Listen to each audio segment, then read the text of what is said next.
Magandang umaga, Pilipinas. Narito ang latest sa lagay po ng ating panahon. Easterlies ang nakakaapekto ngayon sa buong bansa at inaasahang magdudulot ng mga pagulan sa malaking bahagi ng ating kalupaan. Dito sa mga lalawigan ng Aurora at Quezon, sa Bicol Region, Central at Eastern Visayas, sa Northern Mindanao maging sa Caraga Region. So mostly cloudy ang inaasahan nating panahon at mataas na tsansa ng mga pagulan dito po sa mga nabanggit nating lugar dahil sa epekto ng easterlies. Samantala, yung LPA na minomonitor natin ay pumasok na po ng ating area of responsibility kagabi at around 6 p.m. At ngayon nakita ang kanyang sentro sa layong 1,080 kilometers silangan ng southeastern Luzon. At sa kasalukuyan, wala pa naman po itong direktang epekto sa anumang bahagi ng ating kalupaan. Based na rin sa ating initial na analysis sa araw na ito, ay mataas na po yung tsansang maging bagyo siya in the next 24 to 48 hours. At sakaling ito ay maging bagyo, papangalanan po natin itong si Bagyong Paulo. Samantala, based na rin sa ating analysis at pagtaya, mataas po yung tsansa na lumapit at tumbukin po nito ang Hilagang Luzon o Northern Luzon at maapektuhan ang malaking bahagi ng Northern Luzon at ilang bahagi ng Central Luzon, especially po by Friday.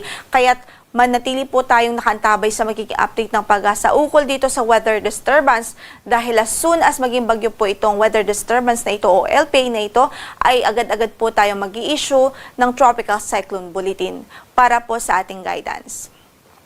Samantala, para naman po sa ating pagtaya, sa araw nga na ito ay maging maulap ang papawirin at mataas ang tsansa ng mga pagulan sa Aurora, Quezon Province, maging sa Bicol Region dahil sa easterlies. Samantala sa Metro Manila at natitirang bahagi pa ho ng Luzon, bahagyang maulap hanggang sa maulap ang papawirin. At nariyan pa rin ho ang mga kalat-kalat o mga isolated na mga thunderstorms o pagkidlat, pagkulog. Anytime of the day ho yan. Kaya saan man ang lakad natin sa araw na ito, huwag hong kalimutang magdala ng mga pananggalang sa ulan. Sa Metro Manila, 25 to 31 degrees Celsius ang inaasahang magiging agwat ng temperatura. Sa Baguio, 18 to 22 degrees Celsius, 24 to 33 naman sa Lawag, at 25 to 34 degrees Celsius sa Tuguegarao, 25 to 31 naman ho sa Legazpi City, habang sa Tagaytay, 23 to 30 degrees Celsius. Samantala po dito sa Eastern at Central Visayas ay inaasahan nga po nating maulap ang panahon at mataas ang tsansa ng mga pag-ulan dahil po sa easterlies. Gayon din sa Northern Mindanao at Caraga Region. So sa mga kababayan natin doon, patuloy natin pinag-iingat sa bantaho at sa hazard na dalaho ng mga pag-ulan at magdalaho tayo ng payong saan man ang lakad natin for today.